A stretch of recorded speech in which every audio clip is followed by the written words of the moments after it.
Y bien, como sabemos, el Congreso de la República aprobó hace unos días la Ley de Promoción de la Alimentación Saludable para Niños, Niñas y Adolescentes, así se llama. Bueno, esta ley todavía no ha sido promulgada por el Ejecutivo. Hay una gran discusión acerca de si es conveniente o no es conveniente, es abusiva, no es abusiva, etcétera. Estamos con dos distinguidos representantes de posiciones distintas en este asunto. Estamos acá con Alejandro Deli, que es director de la Sociedad Nacional de Industrias, que tiene oposiciones contrarias a la ley, y con Agustín Molina, presidente de la Comisión de Defensa del Consumidor, que precisamente tiene que ver con la confección de esta ley. Buenas noches, ¿cómo están? ¿Cómo les va? ¿Qué tal? Buenas noches, gracias por la invitación.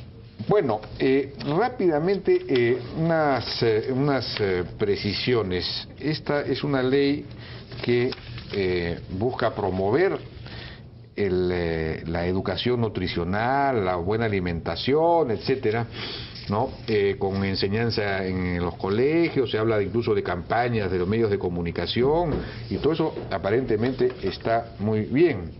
Kioscos y comedores escolares saludables, y luego ingresa al tema de la publicidad, que es el elemento conflictivo, digamos. Establece una serie de limitaciones a la publicidad que se pueda efectuar sobre este asunto. Entonces dice que la publicidad que esté dirigida a niños, niñas y adolescentes menores de 16 años y que se difunda por cualquier soporte o medio de comunicación social debe estar acorde a las políticas de promoción de la salud, no debiendo, por ejemplo, incentivar el consumo inmoderado de alimentos y bebidas no alcohólicas con grasas trans, alto contenido de azúcar, sodio y grasas saturadas, conforme a lo establecido en la presente ley. Y hay una serie de otros incisos que muestran el tipo de cosas que no debe contener una publicidad, como por ejemplo indicar como beneficios de su ingesta la obtención de fuerza, ganancia o pérdida de peso, adquisición de estatus o popularidad, en fin, una serie de... ¿Cuál es? No sé si nos puede, congresista, indicar una lista para ilustrar al público de cuáles serían estos alimentos con grasas trans, alto contenido de azúcar, sodio y grasas saturadas, sobre los cuales hay que limitar la publicidad. Bueno, lo que quiero esclarecer lo siguiente. Nosotros cuando aprobamos el dictamen en la Comisión de Defensa del Consumidor, en la legislatura anterior, cuando Jaime Delgado era presidente, ya. A comparación de ese dictamen con lo que se ha aprobado esta ley, hay mucha diferencia. Justamente lo que usted manifiesta es referente a la publicidad. En ese sentido, por ejemplo, esta ley es una ley equilibrada, consensuada, porque se ha recibido el aporte de todos los congresistas en el debate de esta ley, que duró más o menos aproximadamente 7 horas de debate. Por ejemplo, puntualizando, en el cual, en esta ley que es genérica, no determina, por ejemplo, las horas de publicidad, horas familiares, pero sí en el dictamen anterior estaba estipulado.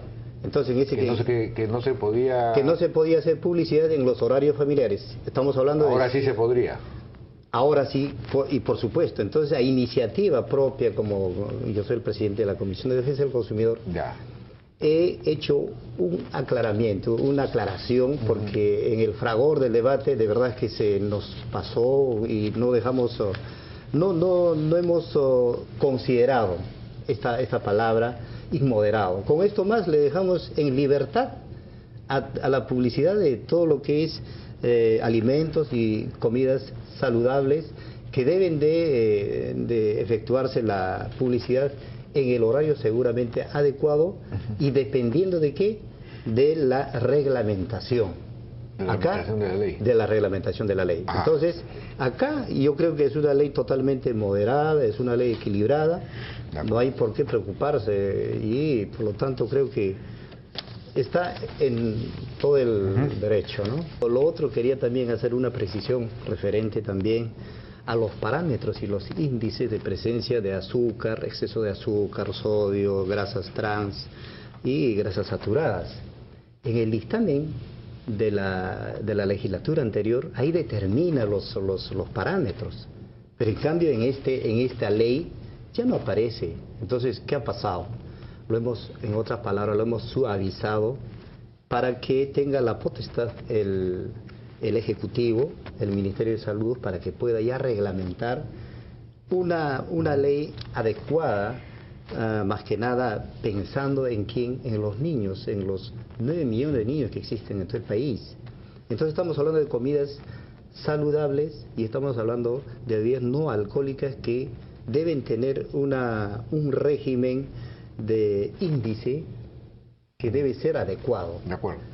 Entonces, finalmente le digo, hay comidas ¿Y este asunto... o hay alimentos con bastante cantidad de proteínas, por ejemplo, como es la quinoa, kiwicha, productos que provienen de los Andes, o sea, de cultivos andinos. Y qué bien que la primera dama esté promoviendo, por ejemplo, este producto tan importante y está muy pedido por el mercado internacional, que es la quinoa. Entonces, la presencia, por ejemplo, de este producto tan importante en los kioscos escolares y en los comedores va a ser de mucha utilidad, porque de esta forma va a reducir. Pero la objeción de que no tienen, la mayor parte de los casos, las escuelas, los colegios no tienen agua, menos aún refrigeración, y que no se podría pues atender con este tipo de productos. No, la quinoa es un cereal que no necesita una refrigeración. Es un cereal proveniente de cultivo natural. Lo puse yo, agua es lo que dice. Bueno, todos los centros educativos tienen agua. Yo creo que no hay un centro educativo que no tenga agua. Entonces, no es imprescindible para la ingesta de una comida, de una alimentación saludable para los niños. Bueno, preocupa también otro tema, ¿no? Y es de que la ley, en su ámbito de aplicación en el dictamen original, hablaba de alimentos industrializados y alimentos preparados. Ahora todo el foco es sobre los industrializados, los que tengan un proceso de fabricación, lo cual nos parece por lo menos discriminatorio. Es decir, más aún teniendo en cuenta que de la ingesta de los peruanos solamente el 14% es de alimentos industrializados. Entonces nos preguntamos por qué ese foco a los productos industrializados. Y otro tema que también preocupa es que en el proyecto original se hablaba de límites en grasas trans, y como bien dice el congresista Molina, ahora se ha dejado a reglamento, pero al final la ley ha terminado instruyendo al Ministerio de Salud para que elabore un cronograma para que se reduzca gradualmente el contenido de grasas trans hasta su total eliminación. Eso no lo dice ni la Organización Mundial de la Salud. La Organización Mundial de la Salud reconoce niveles que van entre 2 a 5%.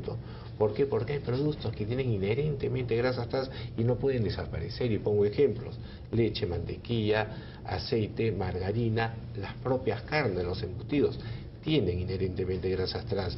Entonces creo que hay una exageración que no sé cómo va a resolver el reglamento, ¿no? De acuerdo. Pero también hay una desinformación, o sea, esta ley está dirigida exclusivamente para todos los centros educativos a nivel nacional, pero no se extiende al consumo masivo. Pero estamos hablando de personas mayores de 16 años. Todos nosotros podemos consumir el alimento que nos gusta, ¿no?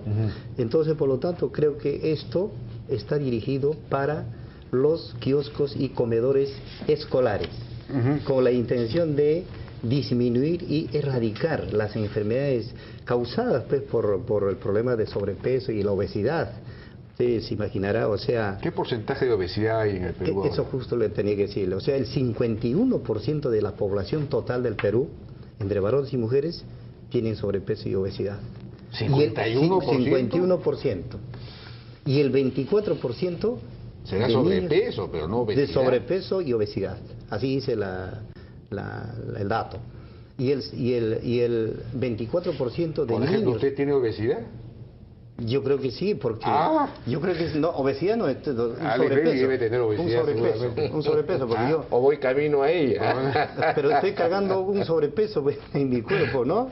Que no es lo real, ¿no? Pero acabo de estar leyendo las encuestas de CELAN y lo que dice en su libro Teresa Blanco sobre nutrición. Y en niños de 6 a 9 años estamos hablando de 4.4% de obesidad, de 0 a 5, 2.9%.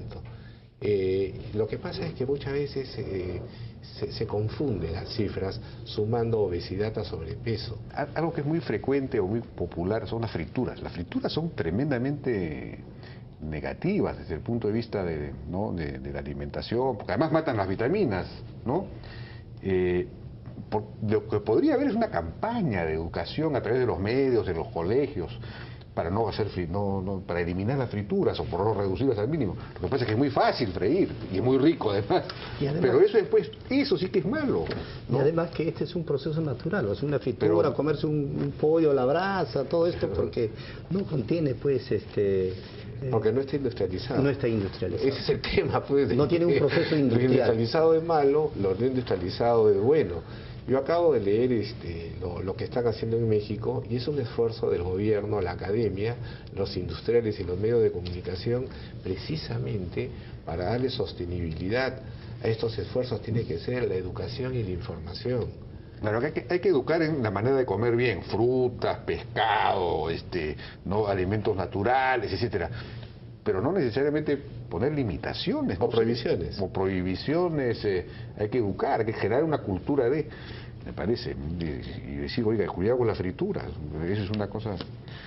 No sé, bueno, ya nos ha ganado el tiempo, yo les agradezco mucho su participación a Alejandro Deli y Agustín Molina, presidente de la Comisión de Defensa del Consumidor del Congreso. Vamos a una pausa.